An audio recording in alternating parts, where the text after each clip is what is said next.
ابن Umar online Islamic academy YouTube channel میں آپ کو خوش آمدید کہتے ہیں۔ اگر آپ اس چینل پہ نئے ہیں تو چینل کو سبسکرائب کیجیے اور ساتھ میں بیل آئیکن دبا دیجیے تاکہ آنے والی نئی ویڈیو آپ کو بر وقت ملتی رہے۔ بسم اللہ الرحمن الرحیم، نحمدہ ونصلی ونسلم علی رسولہ الکریم۔ اصول حدیث کے آج کے اس لیکچر میں ہم پڑھیں گے 3 اصطلاحات سے متعلق: الاعتبار، المتابع والشاہد۔ ان تینوں اصطلاحات کی لغوی اور اصطلاحی تعریفات کیا ہیں اور اس کا مفہوم اور مقصد کیا ہے۔ سب سے پہلے نمبر پہ ہے اعتبار۔ یہ لفظ اعتبار لغت کے اعتبار سے یہ اعتبار سے ماخوذ اعتبارہ اور اس کے معنی ہے النظر فی الامور، امور میں مقدمات میں نظر کرنا، اس مقصد کے لیے لیعرف بها شیء آخر من جنسها، دو جنس ہے، مطلب دو چیزیں ہیں اور ایک جنس کا حکم ہمیں معلوم ہے لیکن دوسرے جنس کا حکم ہمیں معلوم نہیں ہے، تو ایک جنس کی جو صفات ہے اس کی تتبع کرتے ہوئے کسی دوسری چیز میں ہم پالیں گے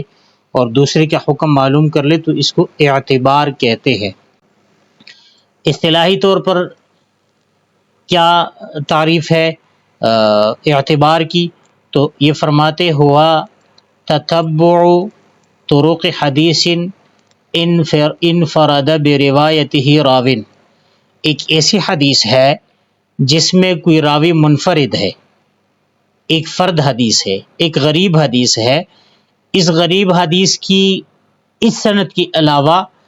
کوئی دوسری سند جو ہے وہ تلاش کرنا، اور اس لیے کہ یہ پہچانا جائے، یہ معلوم کر لیا جائے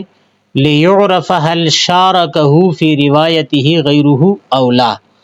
کہ یہ جو منفرد راوی ہے اس منفرد راوی کے ساتھ کوئی اور راوی بھی اس روایت کی روایت کرنے میں شریک ہے یا نہیں ہے۔ تو اب اسی تتبع اور تلاش کو اور اس جستجو کو، اس سرچ کو اصول حدیث کی اصطلاح میں اس کو اعتبار کہتے ہیں۔ اچھا، دوسری بات یہاں پر جو ہے وہ ہے المتابع، اور اسی کو تابع بھی کہتے ہیں۔ تو متابع کے معنی ہے ہوا اسم فاعل من تابع بمعنی وافقہ، تابع متابع یہ باب مفاعلہ سے، تابع یتابع متابعۃ فہو متابع، یہ باب مفاعلہ سے اسم فاعل کا صیغہ ہے اور اس کا معنی ہے وافقہ۔ تابع یہ وافقہ، متابع موافق، موافق کے معنی برابری کرنے والا، وافقہ کے معنی برابر ہوا، دو چیز ایک دوسرے کے ساتھ برابر ہو گئی تو اس کو کہتے ہیں متابع۔ اصطلاحی اعتبار سے آگے ایک اور تعریف بھی آ رہی ہے، لیکن یہاں پر جو یہ تعریف ذکر کر رہے ہیں هو الحدیث الذی یشارک فیہ رواۃہ رواۃ الحدیث الفرد لفظا ومعنا او معنا فقط، یعنی وہ حدیث الذی یشارک فیہ رواۃہ کہ جس کی راوی جو ہے وہ شریک ہو، رواۃ الحدیث الفرد وہی حدیث فرد کی روات کے ساتھ، یعنی ایک حدیث فرد ہے اور دوسری روایت کی راوی جو ہے وہ پہلے روایت کے راوی سے مشترک ہو جائے، موافق ہو جائے، دونوں کی حدیث موافق ہو جائے۔ اب یہ مطابقت کبھی لفظاً اور معناً دونوں ہو سکتی ہے، یعنی حدیث فرد کی جو الفاظ ہے اس کا جو معنی ہے یہ دوسری روات جو نقل کرتے ہیں، دوسرے راوی جو نقل کرتے ہیں، دونوں میں لفظاً اور معناً موافقت ہو، یا لفظ الگ ہو لیکن معنی جو ہے وہ ایک ہو، اور مع الاتحاد فی الصحابی کہ صحابی اس میں متحد ہو۔ متحد کا مطلب یہ کہ یہ فرد حدیث جو ہے وہ نقل کی جاتی ہے تو وہ جس صحابی سے نقل کرتے ہیں یہ دوسری راوی جو ہے وہ بھی سیم اسی صحابی سے نقل کرتے ہیں، اس کو کہتے ہیں متابع۔ آگے ان میں کچھ فرق ہے بعض حضرات کے نزدیک، تو وہ آگے چل کر پڑھیں گے۔ تیسری اصطلاح ہے الشاہد، تو شاہد لغت کے اعتبار سے اسم فاعل ہے من الشہادتی، اور وسمی بذلک لأنہ یشہد ان للحدیث الفرد اصلا، اس کو شاہد اس لیے کہا جاتا ہے کہ یہ بھی گواہی دیتا ہے کہ یہ پہلے والا جو فرد راوی ہے، یہ فرد روایت ہے، غریب روایت ہے، تو وہی روایت کے لیے کوئی اور گواہ، کوئی اور مقوی، کوئی اوی دوست جو ہے وہ ہے یقوی، جس کی وجہ سے یہ روایت قوی ہو جاتی ہے۔ اور جس طرح گواہ میں بھی ایک گواہ دوسری گواہ کو یا مدعی کو قوی کر دیتا ہے، گواہ جب گواہی دیتا ہے تو مدعی اپنی دعویٰ میں مضبوط ہو جاتا ہے، تو یہاں پر بھی حدیث فرد ہے، لیکن جب کوئی دوسری روایت اس کے ساتھ شامل ہو جائے تو اس سے وہ پہلی والی روایت جو کہ غریب یا فرد تھی، اسی روایت کو تقویت ملتی ہے۔ اصطلاحی اعتبار سے کیا ہے اس کی تعریف؟ هو الحدیث الذي يشارك فيه رواته روات الحدیث الفرد لفظا او معنى فقط، وہ حدیث الذي يشارك فيه جس میں شریک ہو رواته ان کے روات کے ساتھ، روات الحدیث ان کی هو الحدیث الذي يشارك فيه رواته کہ ایک روایت کے راوی جو مشترک ہوتے ہیں، روات الحدیث اس حدیث کے راویوں کے ساتھ جو کہ مفرد ہو، حدیث فرد ہے اور حدیث فرد کے ساتھ کسی اور روایت کی راوی جو ہے وہ موافق ہوتے ہیں۔ اب یہ موافقت یا لفظاً ہوگی اور معنن دونوں، یا صرف معنن فقط۔ مع الاختلاف فی الصحابی، اختلاف صحابی میں اختلاف ہو۔ اب یہاں پر دیکھیں تابع اور شاہد میں بنیادی فرق یہ ہے، یہاں پر یہ آپ کو نظر آ رہا ہے مع الاتحاد فی الصحابی، تو متابع میں وہ ہے کہ دونوں راوی، دونوں سندات ایک ہی صحابی پر ختم ہو، جبکہ شاہد میں دونوں راوی، دونوں سند جو ہے الگ الگ صحابہ کرام پر یہ ختم ہو، تو اس کو کہتے ہیں شاہد۔ اچھا، یہاں پر ایک مغالطہ کبھی کبھار سامنے آ جاتا ہے، وہ یہ ہے کہ اعتبار، متابع اور شاہد یہ ایک چیز ہوں گی، تو فرماتے ہیں کہ اعتبار، تابع اور شاہد ان دونوں کے درمیان کوئی مناسبت نہیں ہے۔ یہ جو ہم ایک حدیث غریب کے لیے، حدیث فرد کے لیے یا متابع تلاش کرتے ہیں کتاب میں یا اساتذہ کرام یا شیوخ سے، یا اسی طرح جو شاہد ہم تلاش کرتے ہیں، تو اب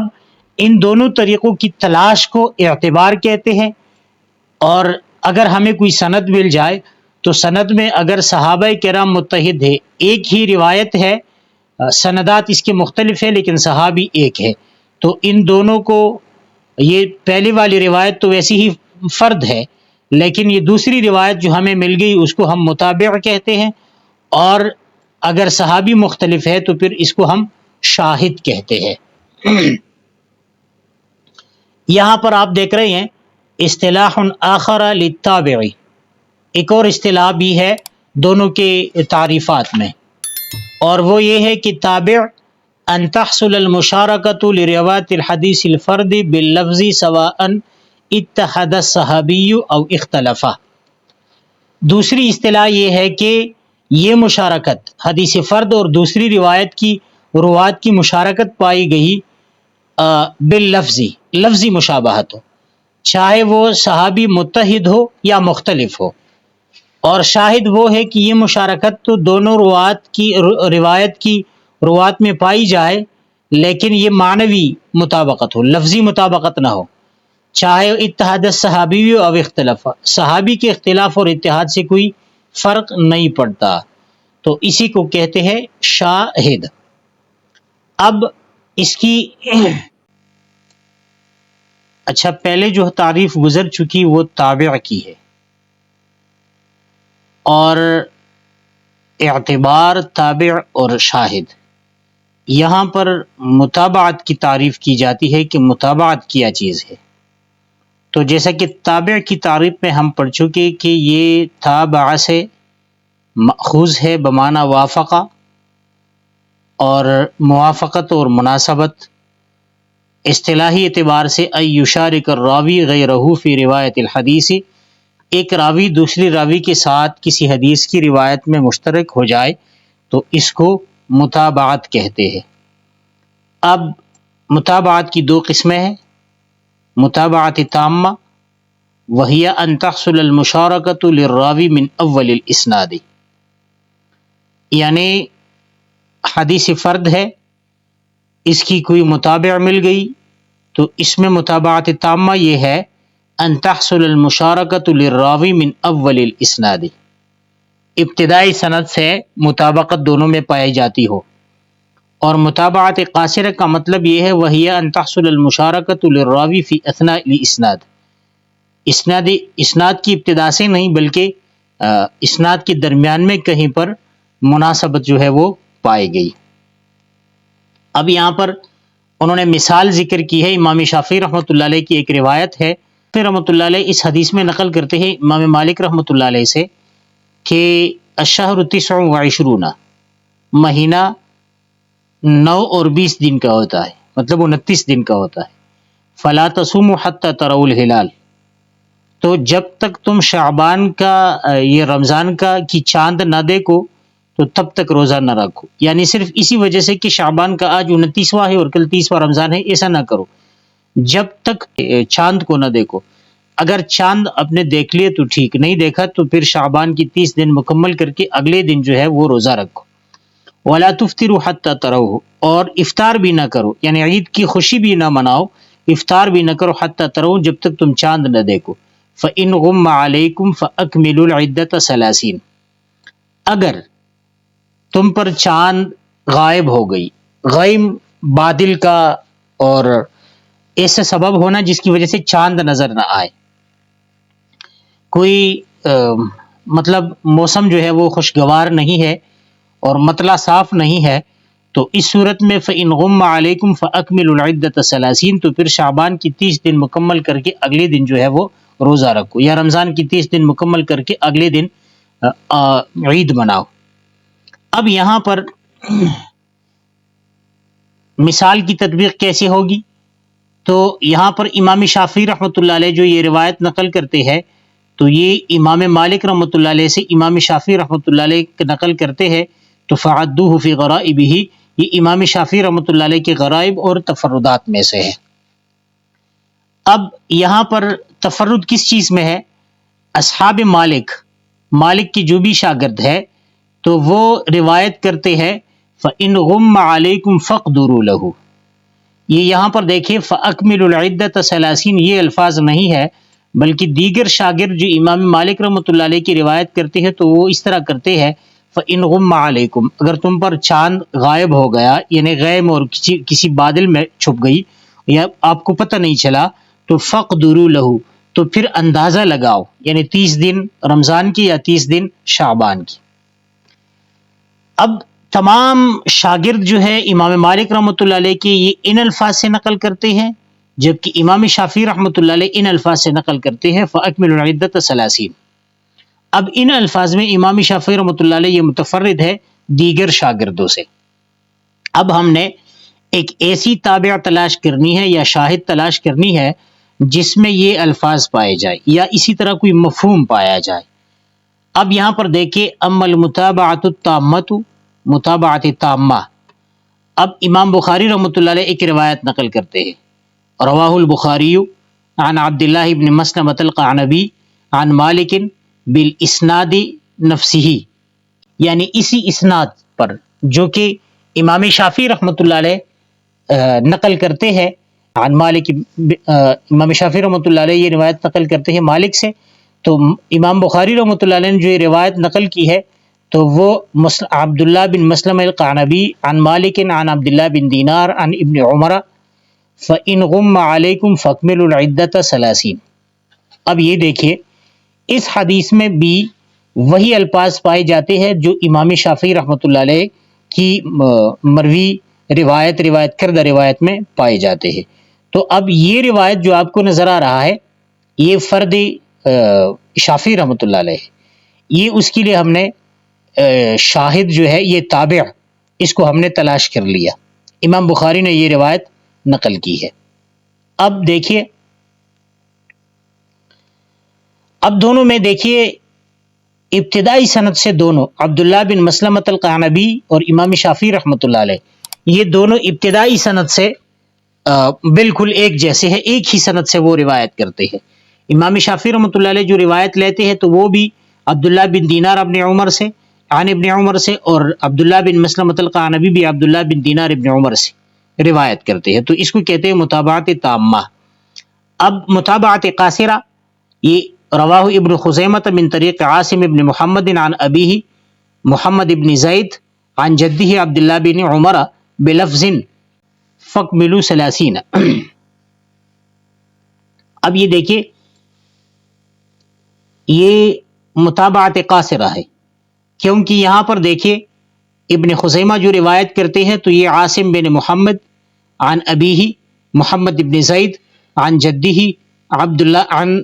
عن جدہ عبداللہ بن عمر۔ تو اب یہاں پر دیکھیے فکملوا 30، یہ باب تفعیل سے کمل یکمل تکمیلا، مکمل کرنے کے معنی میں ہے۔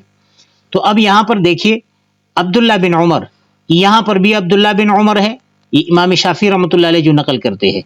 عبداللہ بن عمر، لیکن یہاں پر سند ہے عن مالک عن عبداللہ بن دینار۔